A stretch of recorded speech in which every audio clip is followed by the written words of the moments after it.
Well, everybody, good afternoon, good evening, wherever you guys are. I'm sitting here with Fernando. Don't worry, Fernando, that's not the quality of our live stream. That's just my Wi-Fi there. How is everyone doing out there? Welcome to the audience. If you're going to be watching this on replay, no problem there as well. We have a lot to unpack here. I have Fumube on the channel today, live in person. If I can get Galway to maybe work on my volume on this headset here just a little bit, that would be great. Can you hear me okay there, Fernando? Yeah, I can hear you, Alex. Well, first of all, I want to thank you very much for having me on the show. And being the first time that I'm here in Chongqing, I have brought a little present for you, a little cap from Awi there. Yeah, no, channel. You didn't. You yes, didn't. Sir, you didn't. You're part of the crew now. No way. Okay, guys, Don't have to wear it now. I'm gonna put this on. Hell yeah! Hey, chat with the people while I get my headset adjusted here. Okay, I'll go on telling people a little bit about what I do. I basically travel around China, making a documentary and putting some short video format for my YouTube channel. Are we there yet? We are seeing ourselves on Alex's channel and my other channel, which is kind of like my personal stuff, not for travel. So that's Are We There Yet for you guys. You guys see it? There it is. There it is there. Wow, that fits well. That's nice.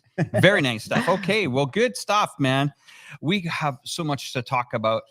We are here also. We're going to chat about this today, guys. If you don't know about it, I'm going to read that to you. That's 10 years on the Belt and Road Cooperation on Science, Technology, and Innovation going on here in Chongqing. Let's play a little quick video for the audience so you guys know what we're getting into. The first part will be in Chinese, and then we'll do the English video that James had. Sit back, watch this, guys. We'll talk to you guys in a few seconds.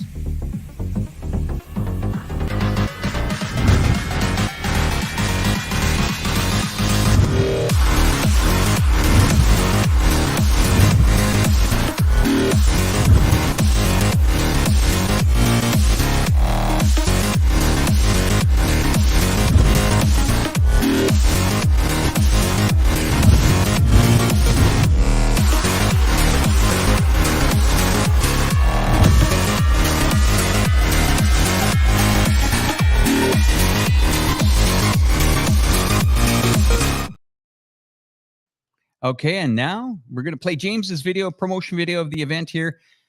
Sit back. It's about 4 or 5 minutes, and then we will join you because we've got lots of questions to ask Fernando here live in the studio. Yes, he is here. In the process of building the Belt and Road, Chongqing has contributed its unique strength to global technological innovation and social advancement through the synergy of research expertise and the sharing of technological achievements. These scientists are engaged in research on solid-state batteries, which are believed to have a profound impact on the future energy industry. Located in Chongqing, China, this research institute was established through a collaboration between the National University of Singapore and the local government. Some graduate students involved in relevant projects will spend a period of study and research here. Wang Yumei came to NUS from Harbin Institute of Technology to pursue her PhD. After obtaining her degree, she works as a postdoctoral researcher and now heads research projects on lithium-sodium solid-state batteries. I think people really care about the safety of the batteries since 2016 because at that time the batteries cause lots of accidents, especially some cases at the airport. So at that time we really want to increase the safety level of the batteries. There are several challenges in the solid-state batteries. The most important one is the interfacial problems between the electrode and the solid-state electrolyte. She will show you the piece of solid-state electrolyte we prepared by ourselves. It's the polymer based, and as you can see, it's very thin and also flexible, so it can solve the interfacial contact problem between the electrode and electrolyte in the solid-state batteries.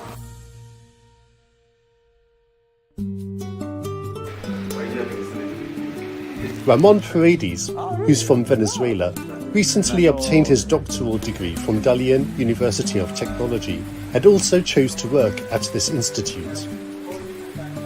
This institute belongs to a really important university, one of the best universities in the world. I knew that this institute will offer a friendly and encouraging environment for international scholar. My wife and I, we love the city.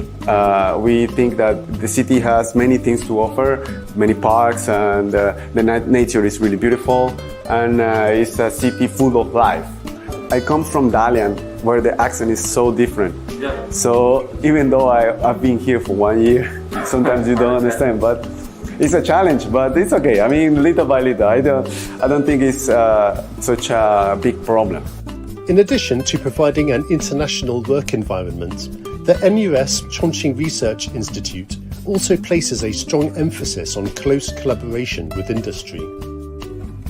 Recently, we just read the agreement with China Auto. I think in the near future, we will work on the new kind of high performance and high safety lithium-ion battery. If substantial research lays the foundation for technological progress in society, then the practical application of research outcomes in our daily lives serves as the ultimate proof. Tumours have always been one of the primary challenges for surgeons. Successful removal and post-operative recovery are crucial to evaluate the surgical success. For many years, researchers and engineers at Haifu Medical have been dedicated to developing minimally invasive surgical equipment, which is focused ultrasound ablation system. It emits ultrasound waves from outside the body. The high temperature generated immediately causes necrosis of tissue cells, effectively eliminating the tumor.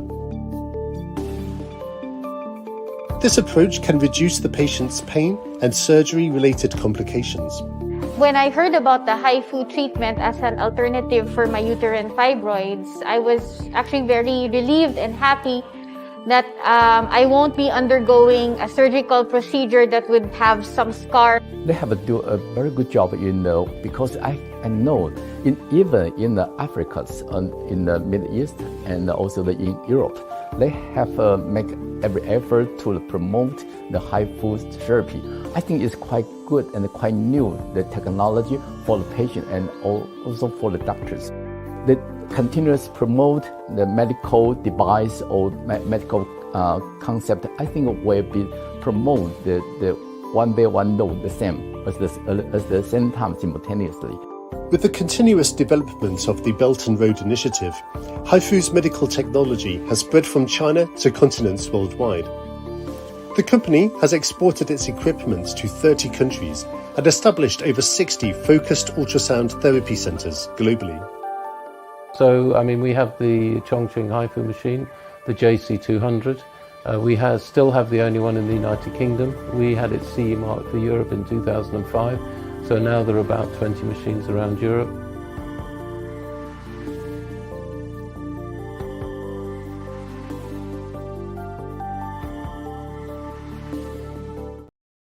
Welcome back to the studio, everybody. That is a video from James talking about this 10 years on the Belt and Road Cooperation on Science, Technology, and Innovation. I have just the guy to go into more detail about that right now. Fernando, you drive a new energy vehicle here, made in China, right? Made in China? Yes, it's a Chinese made. We're going to plug the brand in a second here. And I want to ask you about your experiencing driving the new energy vehicle here in China. Tell us what it's like. Cost, if you want to share the cost, and maybe a bit different from how it is to drive a petrol car. Sure. I think that the biggest step is going from an ICE, from an internal combustion engine, into an EV is, okay, will I be able to drive as freely as I can my regular car? So I went from an imported Mercedes-Benz to a Neo ES6, which is made here in China. And seeing the growth and the development of the charging stations around the country gave me that peace of mind, number one. Second of all, the amount of swapping stations, which is one of the things that makes Neo different and so competitive, because you basically waste no time in charging. You just drop to the station, and in 3 minutes you're out with a battery that it's 93, 95% charged, so you can continue with your journey. So it's a thing that gave me all the peace of mind to make the change from an ICE. I've always thought it would be great to get a Tesla, but when I saw the competition, basically, I actually, my most viewed video is my comparison between the Tesla Model 3 and the ES6, and the reasons why I made the choice to buy the Chinese one. It's a 40-minute video. So I really went into detail into every single feature that made me choose my car. Right. For the first 3 years, I decided not to swap batteries. I just charge at home, and the cost differences were enormous. I went from $1,000 to $1,200. 1,200 renminbi. Right. Let's break that down. Let's break that Sure. down in US. That's what, $200. So 200 in petrol, you're saying? Yeah. In petrol, okay. $200, $2,400 a year. Yep. 270 yuan a month. That's $10 a month. Wow. So from 200 to $10 a month.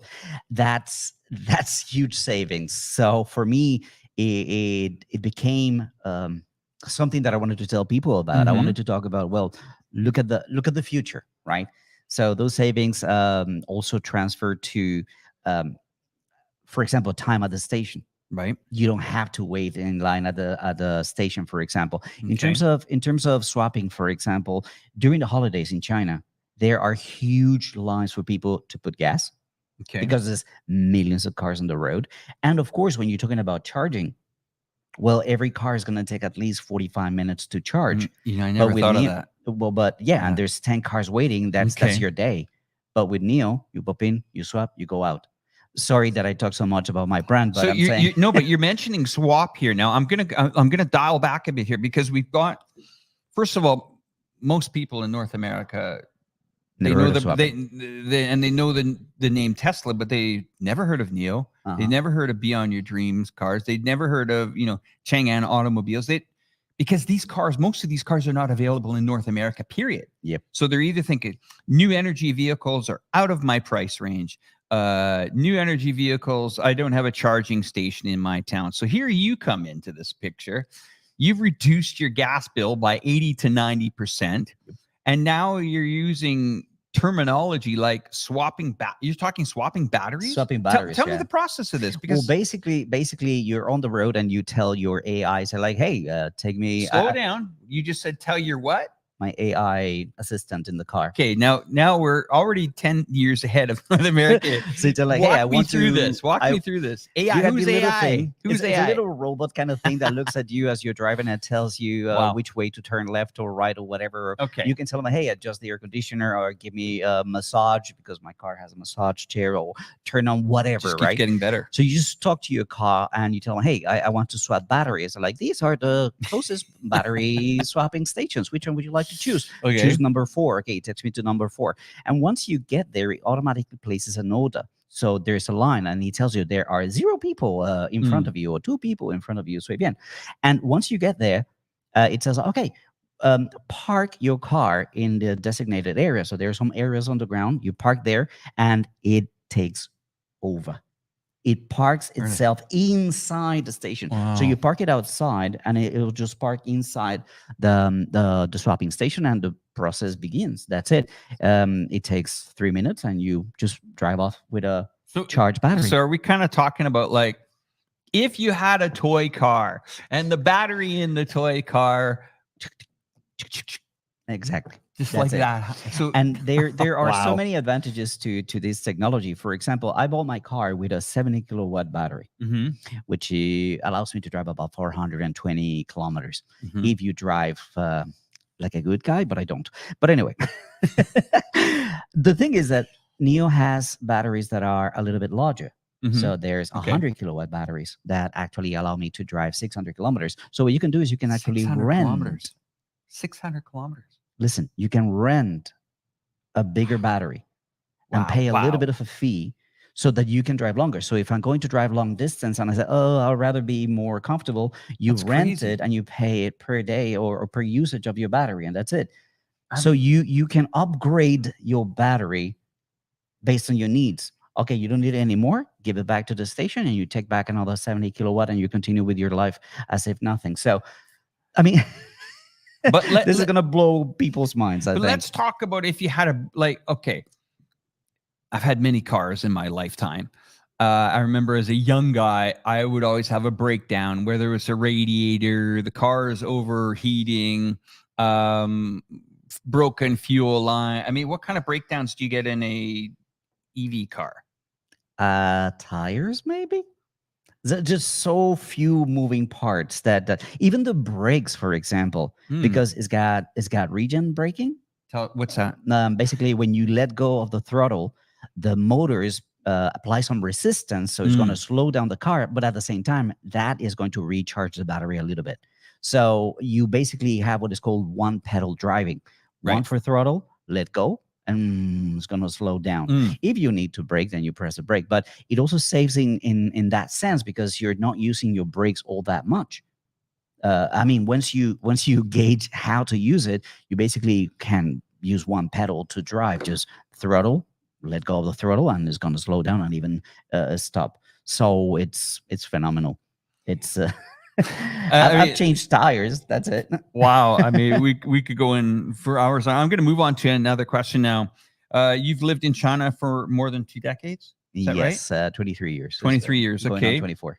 I mean, you've seen the development of technology in China. I mean, you attended, I have notes here from my cool crew that you attended the Big Data Expo in 2021 in Guiyang. Yeah. That was last year. What did you think of that? Well, the thing is that a lot of people worry about sharing data, but the way that I like to see it is big data is a tool. The craftsman is the one that matters. So you take this data and what do you do with it? So what I witness is applications of big data, for example, for protecting waterways. So there's cameras, right, that can actually detect when somebody falls in the water, and immediately there's an alarm to rescue people that would tell them, hey, somebody fell in the water, go pick them up, I'm going to save them, whatnot. Somebody litters, for example. Somebody throws something in the waterways. Well, there's also an alarm, and hey, you threw that, here's your fine. So it's something that helps people live a more harmonious life and safer life. The other implementation that I saw was in terms of medical services. In Guiyang, there are people who live up in the mountains. If you guys don't know, it's a very mountainous area. They say that there's no one kilometer of flat land in this place. So for a lot of older people who live in villages that are far away from the city, it's very difficult for them to actually go to a hospital. So what they do is they bring these doctors with special cameras and computers and whatnot, and they have teleconferences with specialists all over the country.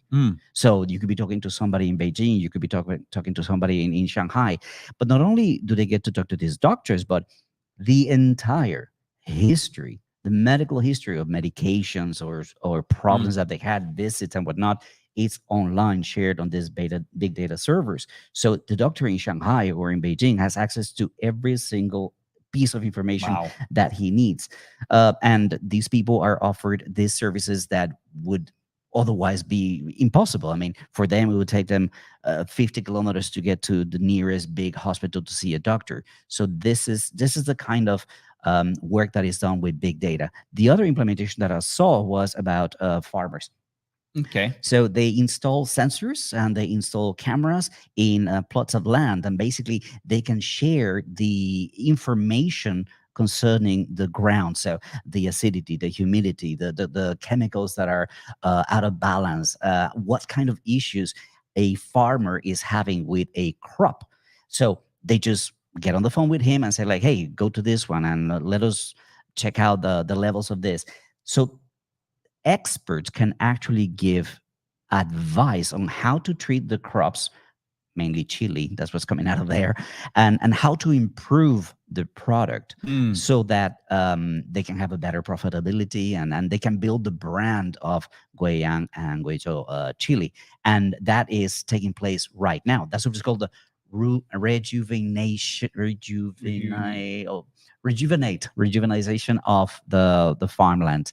I got to see that also in Guiyang during this. So we have all this internet of things that is being used to improve the lives and the conditions and the businesses of local people, and this is offered to citizens for free. It's just modernizing the services that are offered, and I can't wait to see what's gonna come next. It's interesting, we're talking about the BRI, and there's so many different aspects about the BRI. A lot of people think the Belt and Road is just about logistics. It's much deeper than that. It's improving people's lives. It's also improving people's lives outside of China. For example, if you're a durian farmer in Thailand and you want to bring that, fruit or vegetable to the market, many years ago, it used to take, send a container. That container would be on the water. That container then have to go into customs. It would be tied up in customs. And now that whole supply chain has really been cut in half or even into a third, as well as you're talking about, battery technology, lithium batteries, and all these batteries that are powering some of these vehicles. It's not really that safe to be, putting that stuff in airplanes. So you have to have a good rail line across China, going through Kazakhstan, going through Russia, all the way to Germany to get these products into the markets. You're Colombian. Let's go on to the next question, which is directly, geared towards Colombia.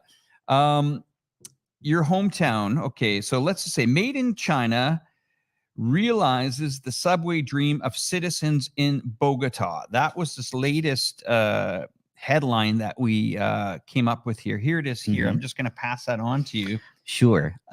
Look, Colombia is stuck 5 decades ago in terms of infrastructure. Bogota is a pretty large city, about 10 million people, and we don't have a subway. We've tried all kinds of different things to implement mass transit solutions, and there's always a flop. Now, China has come up and said, like, hey, we can help you build a subway. Now, the main thing is there's a discussion right now. Are we going to build a subway that's elevated? Some of the things that we have here in Chongqing, or is it going to be underground? So there's a debate about this. One thing that people have to understand is that my country is one of those two-party systems that nothing gets done.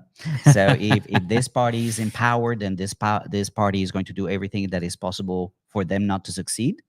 So when they go to power, then this one's going to do the same. And then the people, the population, are stuck in the middle, really not getting anything for themselves. Nothing substantial gets done. But we have elected our first let's say left-leaning president, and he is really dead set in improving the conditions and the situation with our relationship with China. Good news. And one of the main things that I could share with you, not only are they building now the subway, there's a debate right now. They're thinking about a mixed solution, having elevated outside of the city core and have it underground in the city core, because elevated is a lot faster to build, but underground is a lot more convenient during construction, so as not to cause too much traffic problems and whatnot. So that's taking place. But I want to share 2 things that have taken place over the last few days with regards to China, the BRI, and my country. We're not a full member of the BRI, but we are making steps forward, moving towards full membership. But one of the main things is, after a 10 years since the BRI started, after a 10-year struggle to actually get all the permits and all the certifications necessary to import beef into China, it became a success. So just Just a month ago, we got all the certifications. So now in China, you will be able to eat Colombian beef, and that is something that gives me great satisfaction, because our ranchers, our cattle growers, well, it's a brand new market. And not only beef, I think there's other like pork and poultry and whatnot. The second one, quinoa. Oh, wow. Quinoa is now being brought to China, and there's more to come. I mean, our president was here like a week ago, 10 days ago, and there were a lot of discussions about not only infrastructure, BRI, right, but also just bringing more produce from Colombia, and our farmers could not be happier. And you can see tangible changes happening, and that's what we haven't seen for many, many, many decades. One of the things that he proposed, let's make a bridge between the Pacific coast and the Atlantic. Colombia is the only country that has coast over both oceans. Central America does, but in South America, Colombia is the only one. So if we can connect the Pacific to the Atlantic, we become an option to the Panama Canal. And that's going to be huge for the country. That's going to be a great option for people. And it's going to bring more products easily into our the England of our country. So what we need is infrastructure. Right. We need better harbors, better ports, technology that they can share with us. So I think that the future is looking better for our close relationship with China and gives a great satisfaction. I might have an off-topic question, but it's kind of an infrastructure question. There's an area between Panama and the Darien. Do you think they will ever build something in that area? Well, decades ago, there was the idea of. Can you tell the audience what we're talking about? Well, it's called the Darien Gap, and it's called a gap for a reason. So basically, it's very. It's wetlands and there's a lot of mangroves and whatnot. So it's very difficult to build something in that area. And it's right south of the border with Panama. So decades ago, there was the idea of building the Pan American Road from North America all the way to the Patagonia in Argentina. And everything was built except that little bit. That's what it's called, the Darien Gap. Well, Darien. But you don't, to do this, our main port on the Pacific is Buenaventura. That's 2,000 kilometers from that border. And we have roads that go there. And our main ports, there's two on the Atlantic or the Caribbean, are Santa Marta and Barranquilla. You could literally go through the center of the country with a railway and hit the other ports, and you don't have to go to the Darien port. That's what's being proposed. Now, we got to understand that my country is very mountainous. There are 3 mountain systems. And for things to go from one side of the country to the other, you have to go through 3,000-meter peaks once, twice, and then 3 times. So we need help building elevated roads, highways, tunnels, things like that. A 400-kilometer journey from the capital to my city, Cali, it takes about 10 hours. You're in Chongqing now, and these guys and girls and workers in this area of China and Southwest China definitely know how to deal with mountains. We can just look at the recent expansion of high-speed rail that has gone all the way up to Zhengzhou from Chongqing, cutting hours off the journey. And over 90% of the track is inside mountains. It's crazy what they do here. And then you blast out of the mountains, and then you hit a bridge, you go right back into the mountains and come out again, and another bridge. And it's truly extraordinary what they've done with that. Let's take some questions here. I see my mom is still up at this hour. Mom, what are you doing up at this hour? Hi, Mom. Get your questions into me, Rommel. Okay, so I've got some questions for you here. This first one came in. He says, besides Jeep, it is either awesome Chinese EVs, Jetour, BYD, and Zeekr. Okay, so China looks amazing. It's top of my list to visit, especially Shenzhen, Chongqing. I guess that would be Shanghai. Don't forget another area you want to recommend, David, to go to? Go to Xinjiang, my friend. Go to Xinjiang. Xinjiang it's pundits out there want to call it the Disneyland. It's Wonderland. It's just absolutely beautiful. It's a third the size of Europe, and you have all kinds of sceneries over there. The north is like visiting Switzerland. It's the beautiful Alps, the beautiful snow mountains, the rivers, the forest. It's insane. And then you go south and you get the deserts and you get all this rough area. And beautiful. The culture is just absolutely amazing. And you don't need anything to go there. Just get a visa to China, book your hotels, and go to Xinjiang and see for yourself the beauty of this region. There is a reason why millions and millions and millions of Chinese people go there for tourism each year, because it's beautiful and because it's open. Here's another question. You want to read it on the screen? You can read it. Okay, can you have a pre-charged backup battery in the trunk of your car and swap it with the well, you're talking about ginormous things, okay? These are large. The battery could be at least 2 meters long, and a meter and a half wide.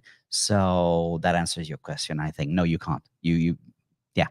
Plus, they'll be moving around and whatnot, and it's heavy. It's heavy.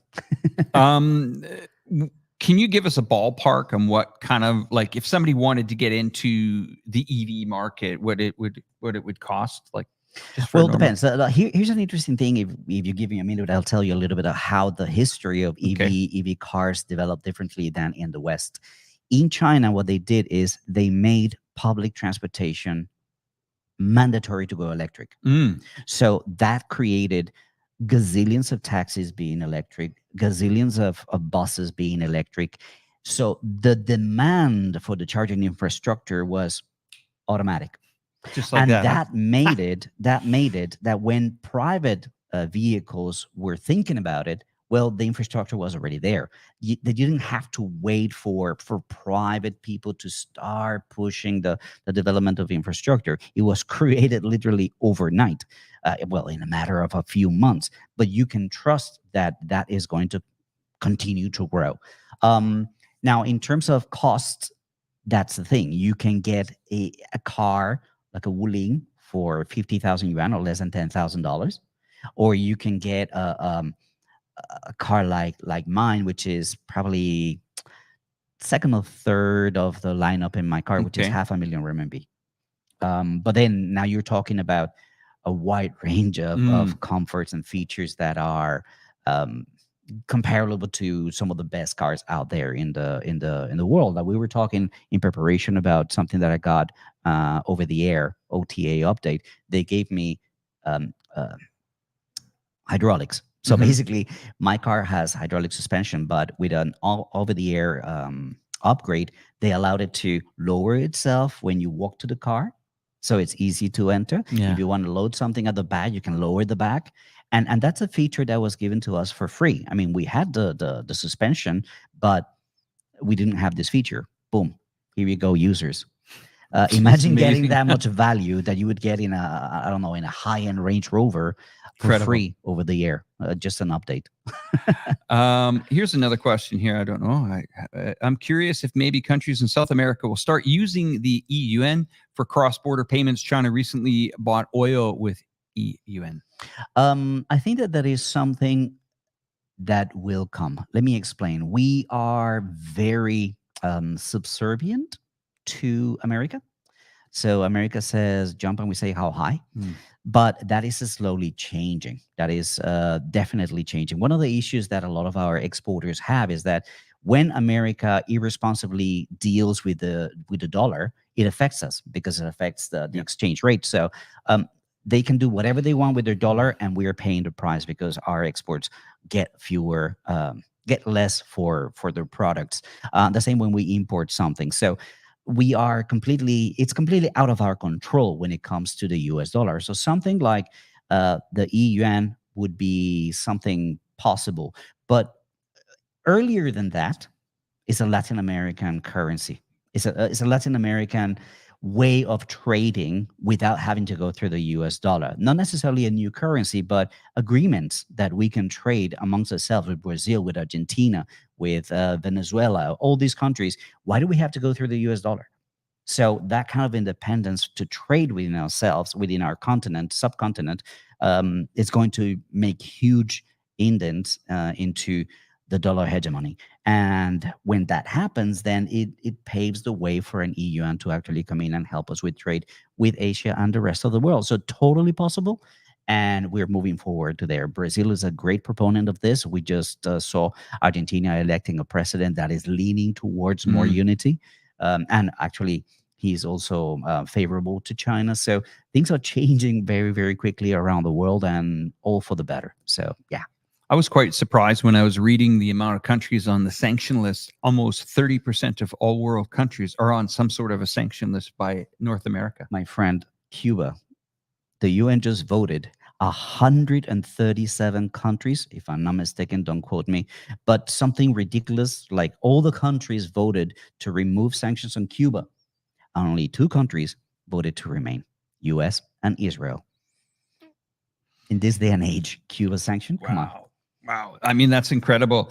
I know that you won't be attending in person this latest event we have here in Chongqing. It's called the Chongqing, the first BRI conference on science and technology exchange from today and tomorrow. I'm just going to read you guys a recap of the event. The first Belt and Road Conference on Science and Technology Exchange will take place in Southwest China's Chongqing from November 6th to 7th. More than 300 prominent guests from over 70 countries in international organizations have been invited, including Nobel, foreign academics, expert scholars, and renowned foreign university presidents, according to the China State Council Information Office, and more and more and more. I mean, this goes quite deep. Chongqing has established tech exchange with over 80 countries. China aims to make its technological advancements benefit more countries and people globally, as mentioned by Zhang Guangjun, thank you, Vice Minister of the Ministry of Science and Technology of China at the press conference. Currently, China has established technological cooperation relationships with more than 160 countries and regions across various fields, including climate change, clean energy, and healthcare. Amazing event. I encourage everyone to pay attention to our website, ichongqing.info, or all our social medias, whether it's Facebook, Twitter, YouTube, even including Rumble as well. And the audience for tuning in today, we have over a few hundred on our channel, so thank you very much for that. And we have a couple more comments here. I'll read them in the side. Somebody said that not only subservient, but totally domineered due to sanctions. They were making that comment.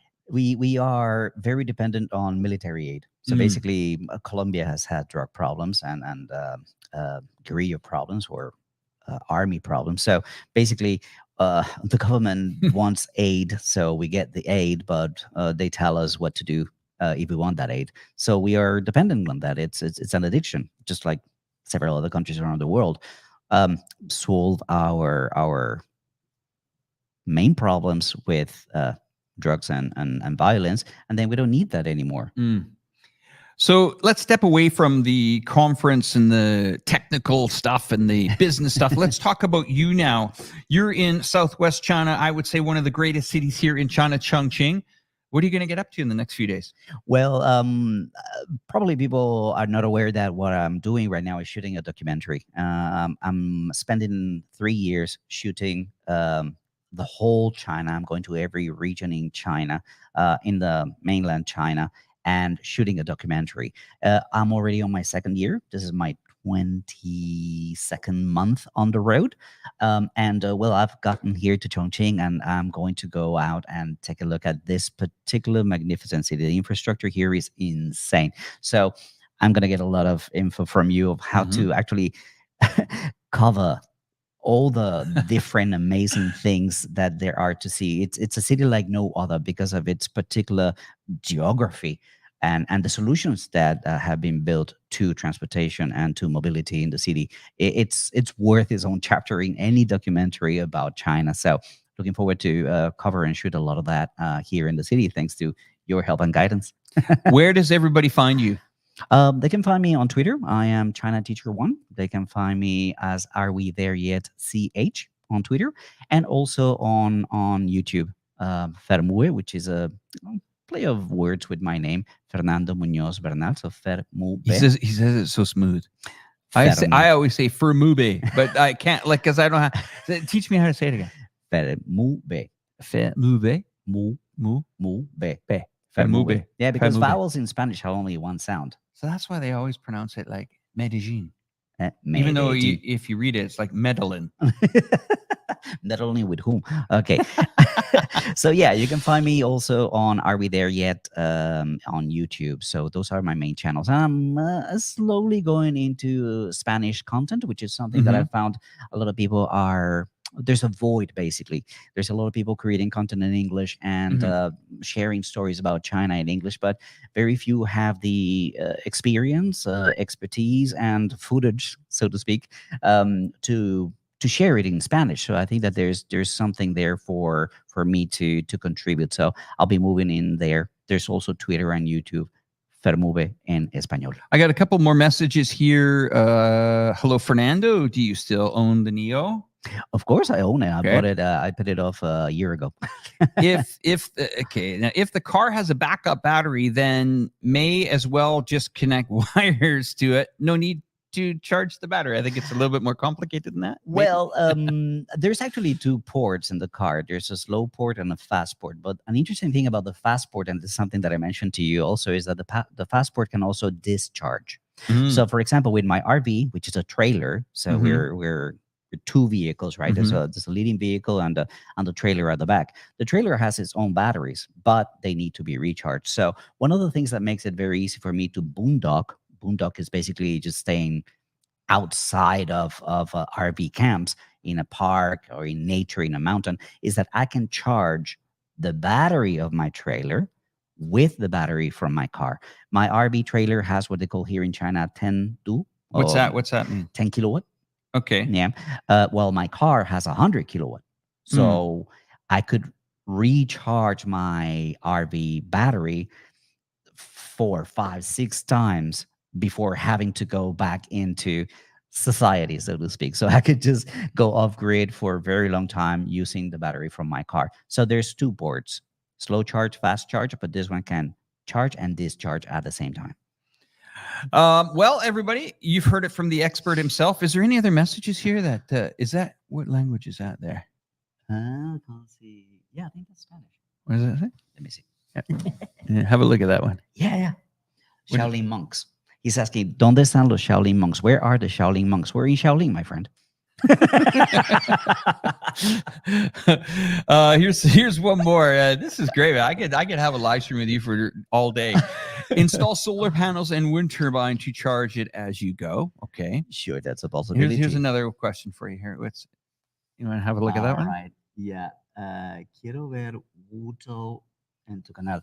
Well, Wuto is a place that we will be visiting. The thing is that last year when we did the East Coast, COVID was hitting really hard, Zhejiang and all that area, so we have to bypass it.